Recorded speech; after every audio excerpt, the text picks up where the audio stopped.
joining us as we value these critical updates and an opportunity to present to our residents what is taking place. Of course, we are starting with the water crisis and updates pertaining to that. The O.B. Curtis water treatment facility has remained at a steady pressure over the past 24 hours and is currently working at about 88 PSI, which is pounds per square inch. Overall water production did increase yesterday on both the membrane and conventional sides of the plant. All tanks are maintaining good margins of overhead storage. The raw water pump that has been much publicized, that we were looking for its new installation, it did require additional repairs, and so it was removed from the platform and is expecting some additional repairs. And I think that the estimated timeline is that, if you recall, there were 2 raw water pumps that we said needed to be repaired. It is now estimated that they will be coming on site around the same time. So we're still listening to the repair company and listening out for word as to where those repairs will be made, and we can follow up on a timeline where we believe that installation will take place. Those 2 pumps do not affect the current plant input or output. All raw water pumps that are in use remain, and that have been in use remain in use, including the temporary rental pump that has been installed in the process of this emergency. A large group of EMAC, which is the Emergency Management Assistance Compact, teams are now on site supplementing the O.B. Curtis staff, and additional assistance from the Mississippi Rural Water Association is also working in that vein. Teams on site are from South Carolina, Michigan, Maryland. Additional teams from Ohio are expected to arrive today. These teams include operators, mechanics, instrument technicians, and maintenance. Very critical assistance to our water treatment process, and we're grateful for their support. I want to say that we're grateful to all of the cities and the states that have joined in this effort, and it has not only helped to get our water treatment facility on stable footing in this triage period of time, but it has also allowed the city to save a large sum of money going through this process, and so it has been very beneficial. So we're thankful for all of those that help make that happen. Investigatory sampling will continue today to monitor water quality. At this time, the distribution system is not ready for full sampling to clear the boil water notice. I will share that the word that I've most recently gotten is that there is some optimism around those investigatory samples, I should say. And we are optimistic that we're looking at a matter of days, not weeks, before we can expect the boil water notice to be lifted. If you are experiencing discolored water, no pressure, please use the reporting tool on the city's website to report these issues. It's not only important so that we address your personal circumstance, but it also may give some advanced knowledge to the team that is working of areas where there may be outstanding challenges so that we can respond to them. At this point, it is our expectation, it is our belief that all Jackson residents do have water pressure, with the exception of some maybe issues at the personal home or facility that may need to be addressed. And so if you are experiencing low or no water pressure, please let us know so that we can address it. I do want to share with all of our residents and to the media that I am a part of briefings that take place weekly. Every Monday, we have briefings both with FEMA and MEMA, the EPA, the Army Corps of Engineers, that we talk about the progress, both in an intermediate sense and the long-term solutions that are that we think have to be set in place. As we've talked about plans, as we've talked about things that we've put forward, understand that now that is a moving target, because there are things that are being repaired, some that are stopgap measures, and of course those are not our long-term solutions, and some that are more prolonged or longer sustaining repairs that have been made. And so I have asked that entire team. We have more technicians and professionals at the table now than we have ever had. I've asked them for a dashboard that reflects what are the temporary measures versus what are the long-term measures. That way we can adjust our requests to reflect that most recent information. And so I think that that is important. As Melissa stated, we intend on having a community meeting tomorrow. As you know, we always value the input of our residents. 3 minutes on a city council microphone does not equal community participation. And so we like having these type of discussions where that often are housed in many of our churches around the city, where we can have a full understanding of what the community understands and what they don't understand, and where we can fill in gaps and indicate to them where their city is headed. And so we look forward to that. And so that will take place at College Hill Baptist Church tomorrow night at 6 p.m. Once again, College Hill Baptist Church, and that is at 6 p.m. tomorrow. That address is 1600 Florence Avenue. We are inviting council members, the Hinds County delegation, the health department, the governor, MEMA and FEMA, all to be present with us. We are extending that invitation so that the questions that people have can not only be directed to city officials and whatever technical expertise we have there, but anyone else who has a hand in this process, we are extending that invitation for them to be there. I also want to let the residents know that later this week I'm traveling to Florida to be a part of a Smart City Expo. The EPA Administrator, Regan, and other individuals critical to obtaining our funding will be present.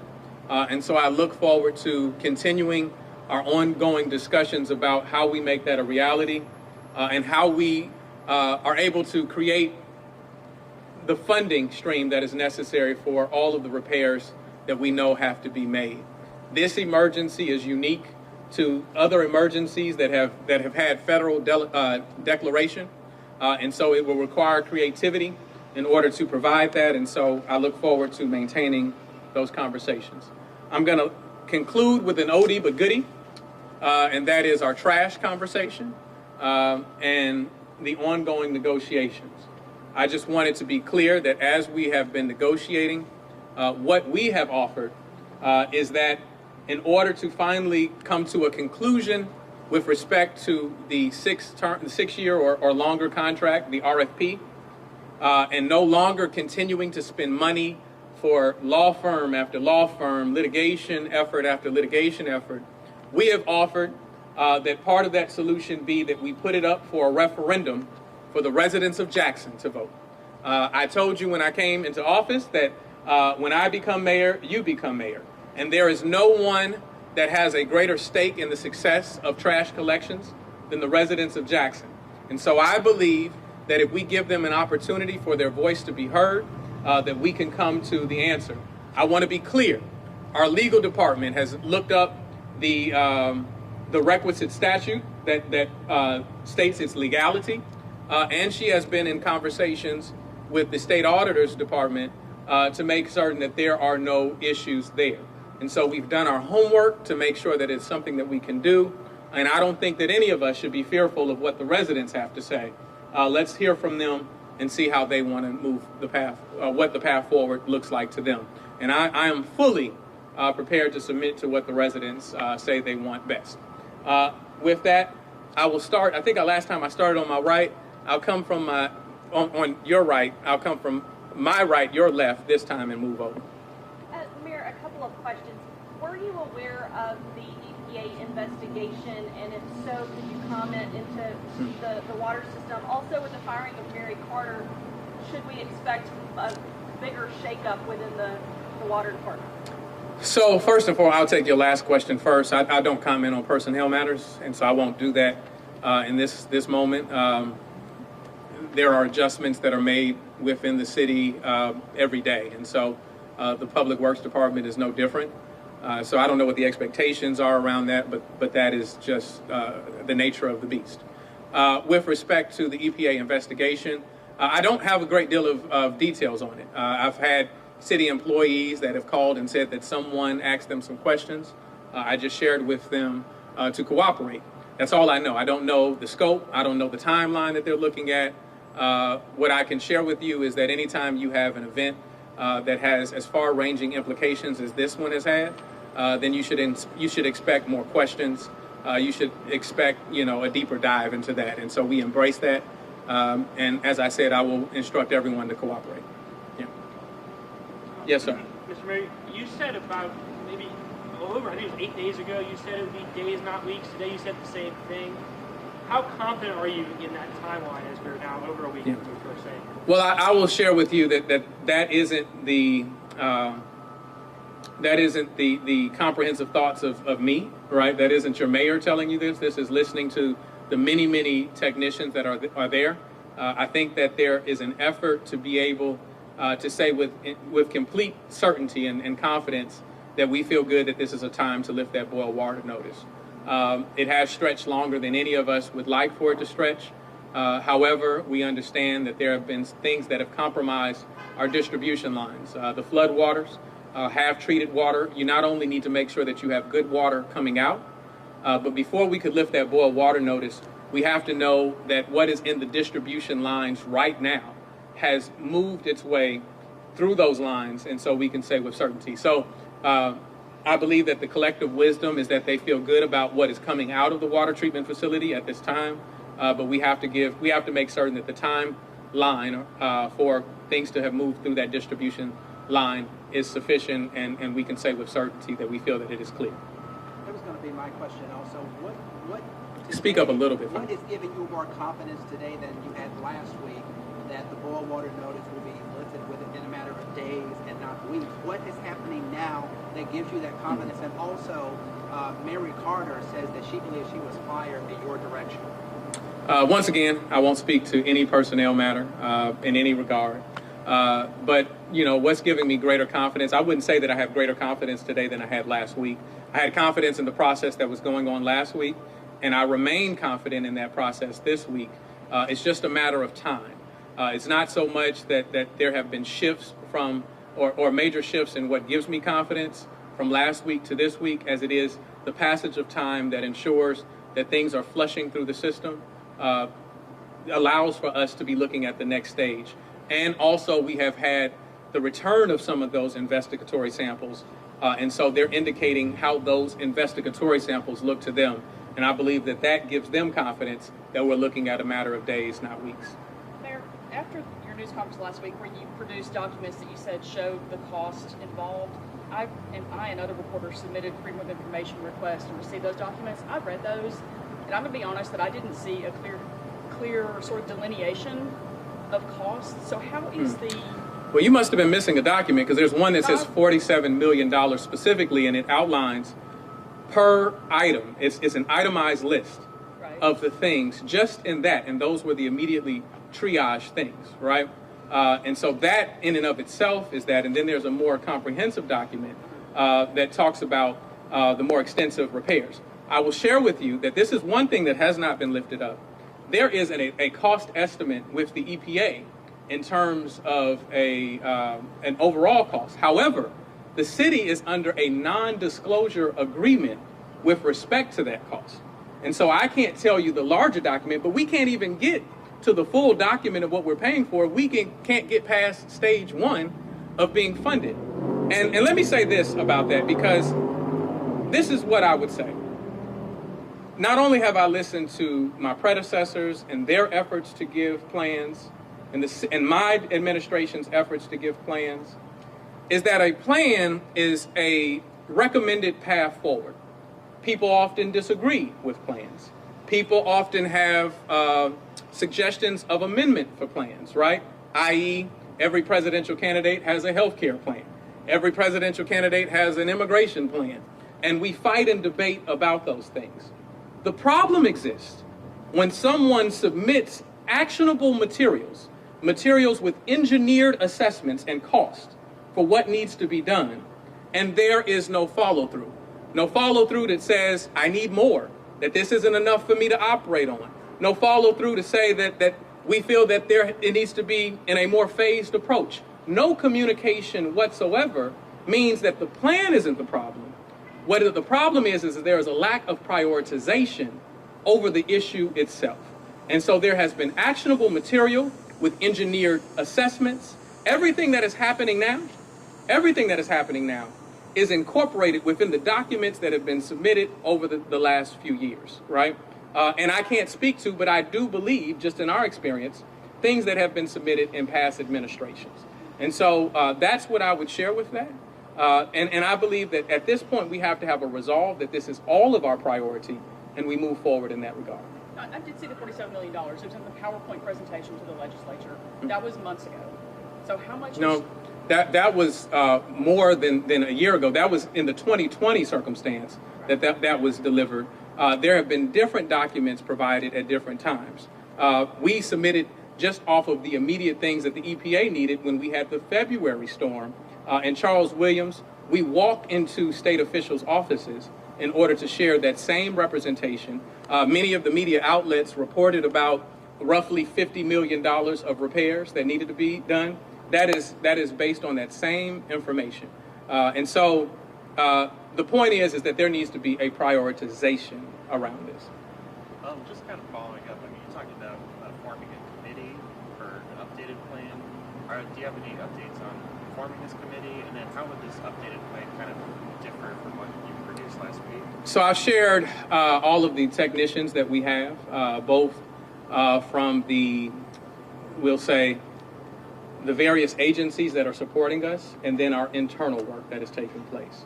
Right now, those various agencies are working day by day to update that. What you have to understand is that when there are repairs taking place in this moment, then that makes the target shifting. That means what would have been prioritized in some of those original documents are no longer the priority because they have now been repaired. And so we need to assess. That's that dashboard that I'm talking about in terms of what is a stopgap measure versus what is a longer-term solution. So that is necessary in terms of a plan going forward, right? I want to be clear that we have the health department that is at the plant. We have members of MDEQ, which we have to submit our plans to at the water treatment facility. And so all of these individuals understand what our timelines are. We're working within those to make certain that we have an up-to-date and current assessment of where we need to go. Where we needed to go 2 years ago has shifted from where we need to go today. And so that is why those teams are necessary. And then in addition to that, we have some philanthropic groups that have paid for our own internal team that includes water engineers, that include people who work with emergency circumstances and making certain that cities get all the things that they need. All of those individuals and more are included in both our internal and external facing teams. Is this part of the committee that you referenced before, or is this like a whole separate? Those are two. That is a part. The inward team is a part of the committee that I have referenced. But at the same time, I have to appreciate what is taking place on the ground right now. And that is the Monday briefings that I have every single Monday. And there are times where I go to the incident command location in the course of the week and get other updates to take place as well. Mayor, over the weekend, a tweet from a Mississippi Today reporter went viral and showed water coming out of a faucet that was very, very dark brown. I wanted to get your thoughts on what these visuals and what these kind of things that Jacksonians are experiencing right now. How do they deal with that when also hearing from leaders that, it's only clean water may only be days away? Yeah. Well, I can't speak to somebody's recording of an incident. It may be isolated. It may be something related to that facility itself. And then, just as I have said earlier in this press briefing, if you're experiencing discoloration, we need to know so that we can understand, is that an isolated circumstance or is it a bigger challenge afoot? But we can only see what we have eyes on. And so we need the residents to be our eyes and our ears to know what's happening. And so we can respond to that. So that's what I would say. All I can report is the progress that is taking place. What the progress is not only critical repairs developing, but also additional chemicals that we feel are helpful in the treating process being introduced into the system. And those help provide greater protections around the water that is being distributed in our system. Thank you.